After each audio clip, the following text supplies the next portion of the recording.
Te salut și îți urez bun venit la această citire de dragoste pentru luna mai.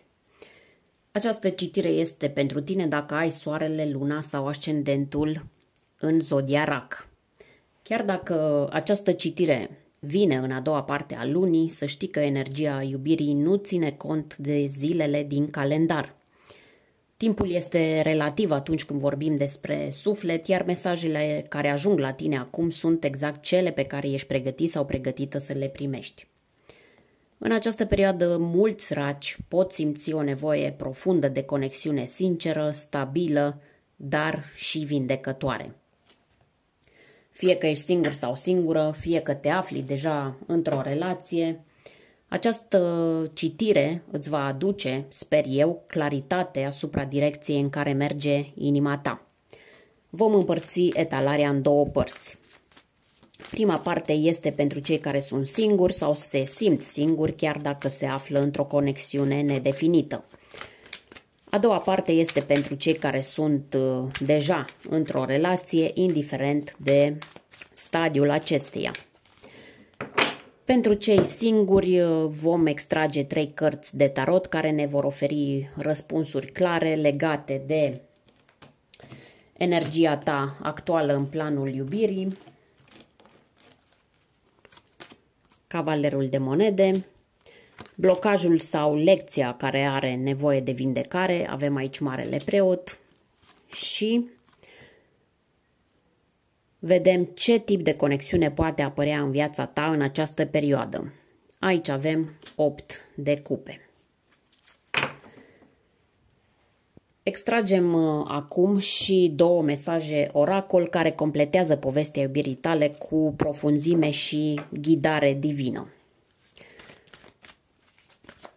Primul va fi un mesaj din setul Iubire Adevărată, care te va ajuta să înțelegi ce îți dorește inima cu adevărat și ce tip de iubire vrei să manifesti. Cartea este Creativitate.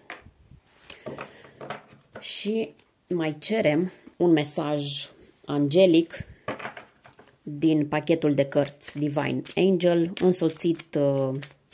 un mesaj însoțit de un număr sacru, un semn subtil care poate apărea în jurul tău exact când ai nevoie de confirmare.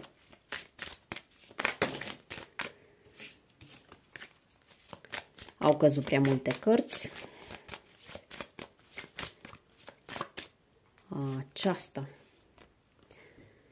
Reflecție 9, 8, 7. Privește în interiorul tău și evaluează-ți acțiunile. Vom interpreta la final aceste mesaje pentru că uneori mesajele profunde capătă sens abia după ce vedem imaginea completă a energiei tale. Ele vor veni ca o încheiere magică, vor veni ca o binecuvântare care încununează tot ce au transmis cărțile de tarot. Pentru racii singuri, luna mai vine cu o chemare clară către a-ți construi o relație pe baze solide, cu sens, fără a te minți pe tine. Cavalerul de monede arată că ești gata să investești într-o iubire reală, nu una superficială. Marele Preot îți amintește că ai învățat deja lecții importante și că nu te mai întorci în situații care îți răstălmăcesc valorile.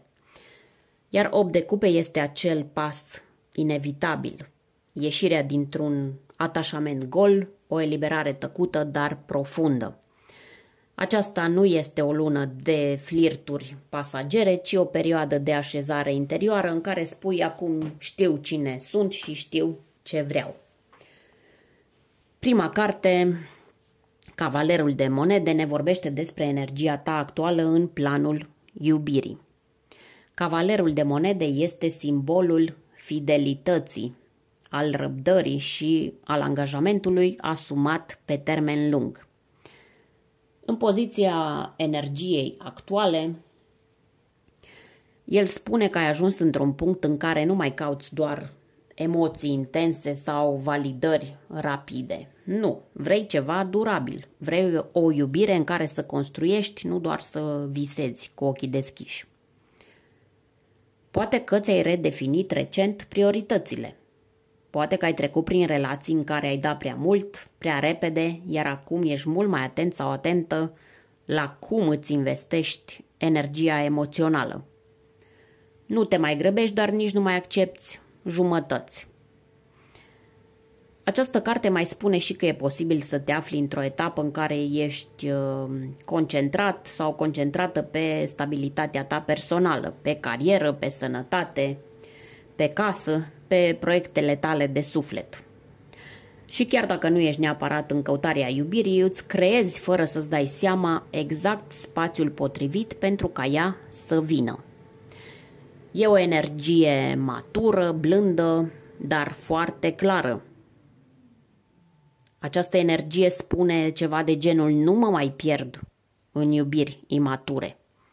Știu ce merit și am răbdarea să aștept acel partener sau acea parteneră care vine cu intenții reale. Este posibil chiar să simți că ești pregătit sau pregătită să pornești din nou la drum, dar de data aceasta cu mai mult discernământ și cu limite sănătoase deja setate. A doua carte, Marele Preot, ne vorbește despre blocajul sau lecția care are nevoie de vindecare. Când Marele Preot apare în această poziție, el nu este doar o figură de autoritate spirituală, ci un ghid interior care te întreabă dacă trăiești în acord cu valorile tale cele mai profunde. În planul iubirii, el vine să îți amintească o lecție importantă, și anume că dragostea adevărată nu înseamnă doar atracție și compatibilitate, ci aliniere în principii, în ritm și intenție. Blocajul poate fi chiar aici.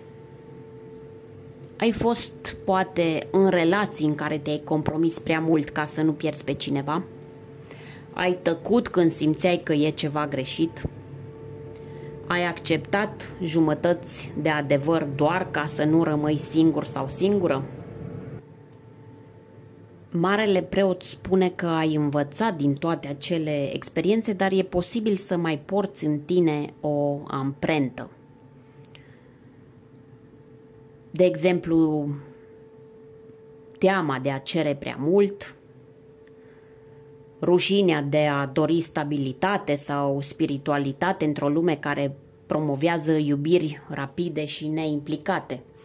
Acesta e blocajul, frica de a-ți susține standardele până la capăt. Pe de altă parte, această carte arată și că intuiția ta a crescut și poate chiar te-ai apropiat de concepte spirituale, de meditație, de rugăciune, semne de sus. Asta înseamnă că știi deja răspunsurile, dar lecția este: oare ai curajul să trăiești conform acestor răspunsuri? Uneori Marele Preot poate semnala și o influență externă care te ține pe loc. O voce reală sau una interioară care îți spune ce ar trebui să faci, ar trebui în ghilimele. Aici e lecția, să alegi cu sufletul tău, nu cu tiparele impuse de alții. E timpul să te întorci la propriul tău cod interior și să spui: vreau o relație în care să fim amândoi în același adevăr, nu doar în același pat. A treia carte, 8 de cupe, este una dintre cele mai profunde cărți când vine vorba despre renunțare conștientă, despre momentul în care știi că ai făcut tot ce ținea de tine, dar nu mai poți rămâne într-un spațiu care nu te mai hrănește emoțional. Aici nu vorbim despre fugă, ci despre o ieșire matură, liniștită și asumată, care creează loc pentru ceva cu adevărat valoros. În această poziție pe care o avem aici, și anume ce tip de conexiune poate apărea în viața ta, 8 de cupe are un mesaj puternic și transformator. El îți spune că iubirea pe care o cauți va apărea doar după ce alegi, fără regrete, să te desprinzi complet de ceea ce știi în adâncul tău că nu mai este pentru tine. Este posibil ca în această perioadă să apară o persoană care te oglindește, cineva care a trecut prin procese similare, care a lăsat în urmă relații complicate și care nu mai caută focuri de artificii, din contră caută claritate, profunzime și adevăr, ca și tine. Dar ca această conexiune să se poată manifesta, trebuie să închizi complet o ușă din trecut. Poate că încă porți emoții, amintiri, așteptări sau chiar o iluzie, ideea că poate se schimbă, poate revine cineva, poate mai e ceva acolo între voi. În cazul celor care au pe cineva la care încă se mai gândesc. 8 de cupe spune că dacă inima ta a devenit prea mică pentru ceea ce era odinioară o iubire mare, e pentru că ai crescut. De asemenea, această carte te pregătește pentru o iubire conștientă, spirituală, care vine exact atunci când ești sincer sau sinceră cu tine. Nu e o iubire care te salvează, e una care te recunoaște. Iar tu, Carac, ai adesea tendința să te atașezi de trecut. Dar luna mai îți oferă ocazia rară să alegi cu inima ta prezentă. Ceea ce vine va fi mai bun decât ceea ce ai fost gata să accepti înainte. Să trecem la interpretarea celor două mesaje oracol care vin ca o încheiere simbolică, dar și ca un ghid divin care sprijină parcursul tău emoțional în această perioadă. Mesajul din oracolul iubirii adevărate este creativitate. Această carte apare ca un reminder, îți amintește, mai pe românește spus, că iubirea nu înseamnă doar a găsi pe cineva care te iubește, ci și a-ți regăsi expresia autentică în relație. Creativitatea este modul în care sufletul tău se exprimă liber, prin gesturi, prin cuvinte, prin alegeri, prin proiecte de suflet. Și mai ales prin felul în care alegi să iubești fără să te pierzi. Poate că ai fost într-o relație în care ți-ai înfrânat vocea, poate te-ai cenzurat, te-ai ajustat, ai fost pe placul celuilalt. Această carte îți spune că nu mai e nevoie să fii versiunea potrivită pentru cineva. E timpul să fii tu.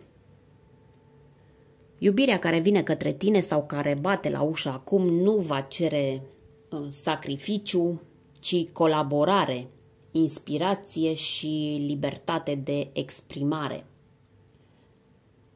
Va fi o conexiune care îți va aprinde din nou lumina interioară și te va face să creezi, fie că e vorba de cuvinte, de artă, idei sau chiar o viață nouă alături de cineva. Mesajul esențial aici este că iubirea adevărată apare atunci când nu-ți mai ascunzi sufletul. Al doilea mesaj pe care l-ai primit din partea îngerilor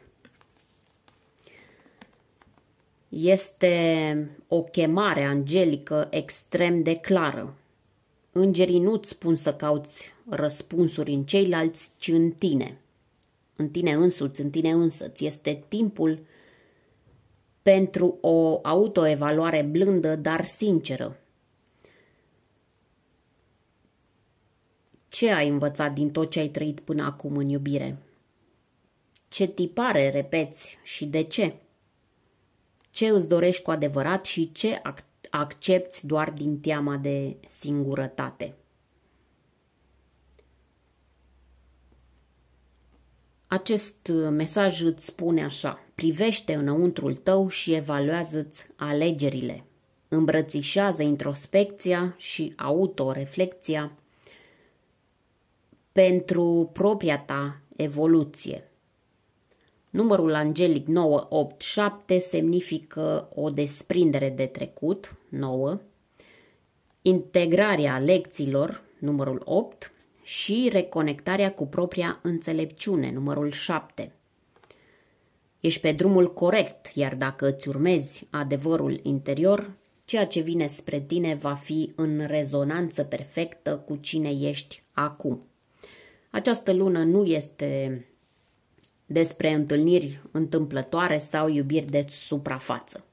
Este despre vindecare profundă, claritate interioară și alegerea de a nu te mai întoarce în trecut.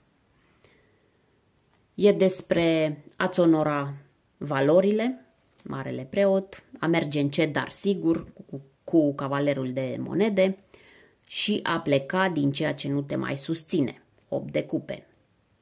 Creativitatea te îndeamnă să fii autentic sau autentică, iar mesajul angelic îți cere introspecție și alinare.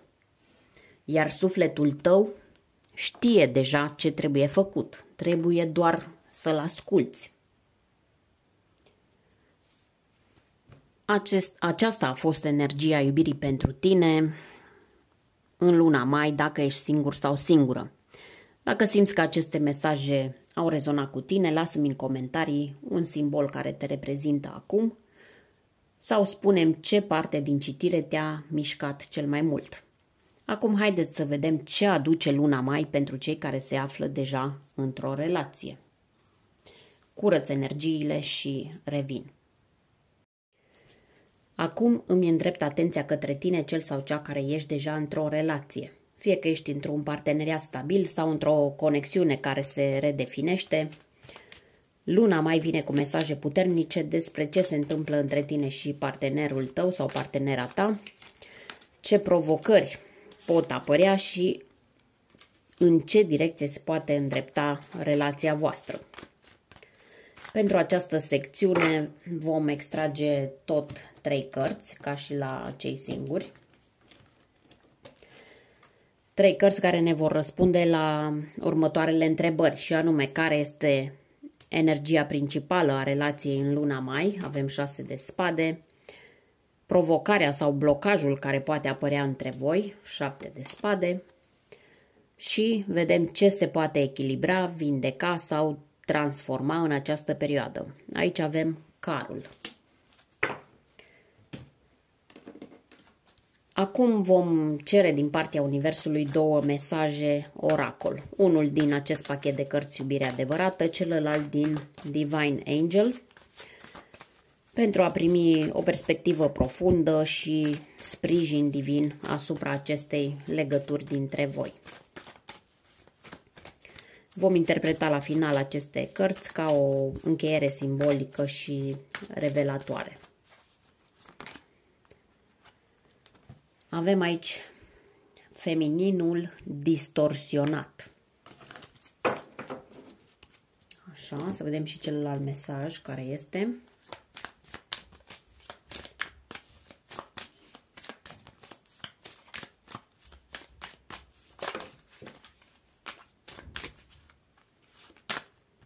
Armonie. 1, 2, 1. Deci nu este totul pierdut. Aceste cărți pe care le vezi pe masă indică o perioadă de tranziție, fie tăcută, fie tensionată. O perioadă de tranziție în care unul dintre voi încearcă să se îndepărteze de un conflict sau de o durere nespusă. 7 de spade dezvăluie însă un strat mai profund. Poate există secrete, există ezitări sau o lipsă de transparență între voi, ceea ce creează distanță. Dar carul, în poziția a 3-a, anunță că încă se poate merge înainte, cu voință, curaj și asumare. Este acea energie care spune: nu renunț, dar trebuie să fim sinceri și să tragem în aceeași direcție. Iar mesajele oracol confirmă acest traseu. Femininul distorsionat sugerează o rană nespusă, poate o deconectare emoțională, în timp ce cartea Armonie 121 este exact speranța, este acel semn că nu e totul pierdut atâta timp cât se lucrează cu adevăr și cu echilibru în relație. Prima carte, 6 de spade, vorbește despre tranziție emoțională.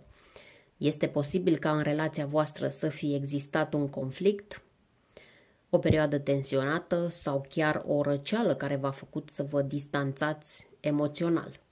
Nu neapărat o despărțire, dar o căutare de liniște în care unul sau amândoi v-ați retras pentru a vă proteja sufletul. În luna mai, energia principală din relație este una de plecare interioară. Ceva de genul nu vreau ceartă, dar nu mai pot nici să simt la fel ca înainte. Este posibil să vă aflați într-un punct de tranziție în care încercați să treceți peste un episod greu, dar încă nu aveți claritatea direcției. Poate nu se vorbește direct, dar se simte. Această carte e adesea despre tăcerea care spune mai mult decât cuvintele, despre dorința de pace, dar și despre confuzie. Poate unul dintre voi își dorește să repare lucrurile în timp ce celălalt e deja obosit sau e dezamăgit. Carac, tu simți profund aceste lucruri, iar luna mai îți aduce ocazia de a-ți asculta intuiția. Ești cu adevărat în drum spre vindecare împreună cu partenerul sau partenera sau doar te retragi încet, încet, fără să realizezi? Această energie de retragere nu înseamnă neapărat că cineva pleacă fizic din relație, înseamnă că sufletul își caută un loc sigur unde să proceseze ceea ce s-a întâmplat. E posibil ca unul dintre voi să fie mai puțin prezent în conversații, mai puțin afectuos sau să evite contactul direct, ca și cum ar naviga pe un râu interior pe care nici tu nu îl poți urmări cu privirea. Această distanțare poate fi un mecanism de apărare, dar și un semn că relația are nevoie de un nou echilibru. Mai puțină luptă pentru control și mai multă compasiune. Poate că tăcerea nu este o pedeapsă, ci o formă stângace de a spune: am nevoie de timp, vreau să înțeleg ce simt cu adevărat. În unele cazuri, această carte arată că unul dintre parteneri se simte singur chiar în interiorul relației. Nu ignorat, poate neînțeles. Iar acest tip de singurătate e cel mai greu de recunoscut pentru că totul poate părea în regulă la suprafață. Ce e important de știut? Energia acestei cărți nu este despre abandon, ci despre căutarea vindecării.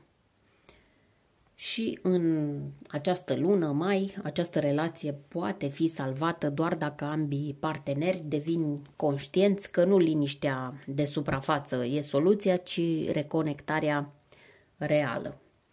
Hai să vedem ce ne spune 7 de spade în poziția provocării sau a blocajului care poate apărea între voi.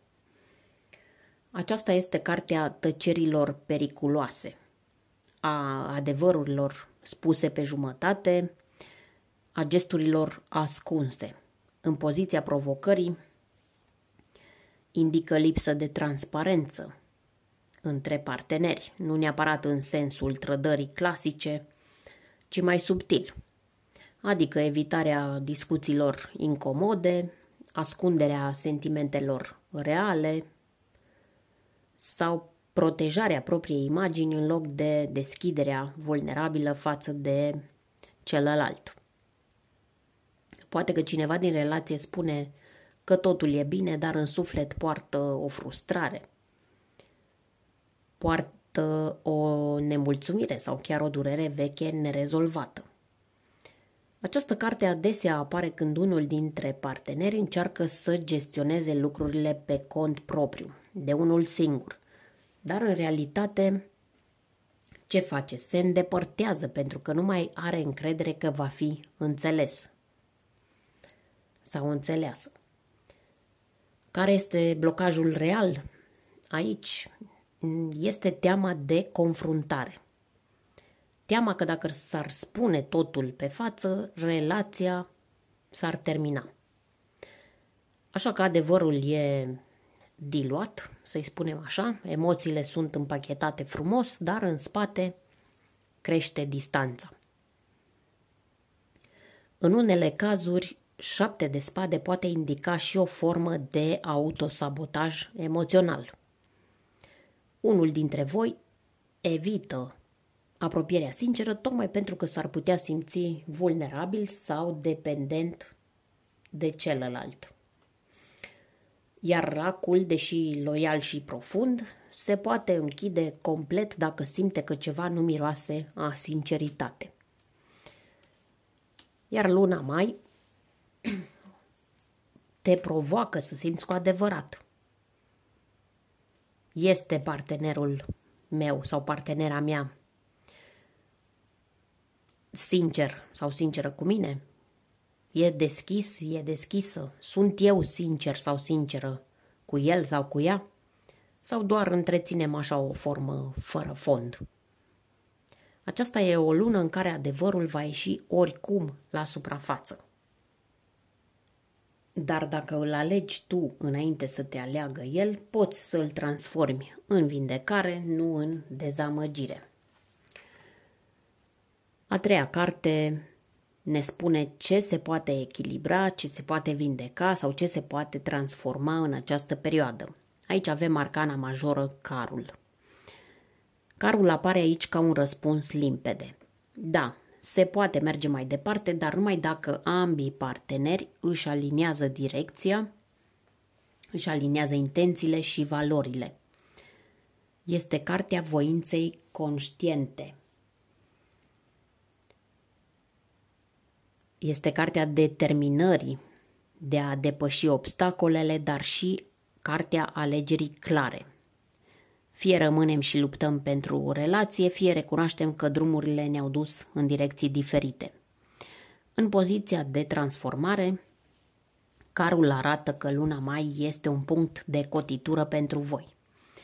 Nu mai e loc pentru stagnare, pentru stai să vedem ce mai e, ce se mai întâmplă, sau pentru evitarea discuțiilor importante. Dacă vreți să continuați, e nevoie de un nou angajament emoțional, unul conștient, sincer și activ. Vindecarea aici vine din asumare, și anume să spui ce simți chiar dacă ți-e greu, să întrebi chiar dacă îți e teamă de răspunsul pe care îl poți primi și să mergi cu partenerul tău sau partenera ta într-o direcție nouă, dar nu din obișnuință, ci din dorință reală. Carul este și o carte a echilibrului între forțele opuse. Poate între dorința de independență și nevoia de intimitate, poate între logică și emoție, dar cheia reușitei este ca ambii parteneri să tragă în aceeași direcție. Pentru rac, carul are o semnificație aparte. Este chiar cartea guvernată de zodia ta. Asta înseamnă că tu deții controlul emoțional al acestei povești, chiar dacă acum nu pare așa. Tu poți clarifica ce se întâmplă între voi, tu poți să inițiezi această clarificare, tu poți iniția reconectarea și schimbarea. Dacă simți că ai tras relația după tine o vreme bună, această lună îți oferă ocazia să spui hai să mergem mai departe, dar doar dacă mergem împreună, nu paralel. Hai să vedem acum mesajele oracol care încheie această etalare într-un mod revelator și delicat. Primul mesaj pe care l-ai primit este din oracolul iubirii adevărate și anume femininul distorsionat. Această carte este o oglindă dureroasă, dar necesară. Ea vorbește despre răni nevindecate care provin din lipsa de iubire, din abandon emoțional sau din experiențe în care cineva a învățat că pentru a fi iubit sau iubită trebuie să se conformeze, trebuie să tacă, trebuie să nu deranjeze, trebuie să se adapteze celuilalt. Într-o relație, această energie se poate manifesta prin dependență emoțională, prin teama de respingere, prin control mascat de grijă excesivă și, aș mai spune, renunțarea la sine pentru a păstra armonia. Dacă această carte te reprezintă pe tine, este momentul să-ți regăsești puterea feminină autentică. Nu în sacrificiu, ci în afirmare. Dacă ea îl reprezintă pe partenerul tău sau pe partenera ta, femeie sau bărbat, e posibil ca el sau ea să trăiască într-o rană și să nu poată oferi totul acum, pentru că încă nu și-a vindecat părți din trecut. Cheia este vindecarea emoțională, nu pedepsirea. Compasiunea, nu controlul. Al doilea mesaj din oracolul Divine Angel, Armonie 121. Când am extras această carte, am simțit să spun, deci nu e totul pierdut. Exact asta transmite și Universul. Această energie angelică vine să spună că, dincolo de tensiuni, de distanță sau de confuzie, armonia poate fi restaurată între voi, dar nu fără reflecție sinceră și aliniere interioară. Numărul 121 este simbolul echilibrului între două inimi cu un nucleu comun, și anume adevărul. Este o invitație la sinceritate reciprocă, nu la tăcere de conveniență. Dacă fiecare dintre voi este dispus să se uite în oglindă și să se gândească ce aduc eu cu adevărat în această relație, atunci relația nu doar că poate continua, ci poate deveni mai puternică decât a fost vreodată. În concluzie, aceasta este o lună de alegere și claritate. Poate ați trecut prin ape tulburi, poate unul dintre voi s-a rătăcit, s-a îndepărtat, dar cărțile și mesajele oracol spun clar că nu e totul pierdut. Este nevoie doar de sinceritate, de curajul de a scoate la lumină ce a fost ascuns și de dorința reală de a merge mai departe împreună. Iubirea nu se pierde, dar trebuie regăsită cu ochii deschiși și cu sufletul treaz. Aceasta a fost citirea pentru tine, dragă rag, dacă te afli în această perioadă într-o relație. Dacă ai simțit că mesajele au rezonat cu tine, lasă-mi în comentarii un simbol care te reprezintă acum sau spune-mi ce te-a atins cel mai mult. Te invit să reflectezi cu sinceritate. Ce alegi să vindeci? Sau ce ești dispus sau dispusă să reconstruiești și cu cine? Iar dacă simți că această citire ți-a adus o rază de înțelegere, rămâi aproape, pentru că luna iunie vine cu mesaje la fel de valoroase și poate cu o ușă nouă care se deschide acolo unde ai simțit că totul era închis. Ne revedem în curând cu următoarele citiri. Până atunci îți doresc echilibru, iubire sinceră și vindecare profundă. Pe curând!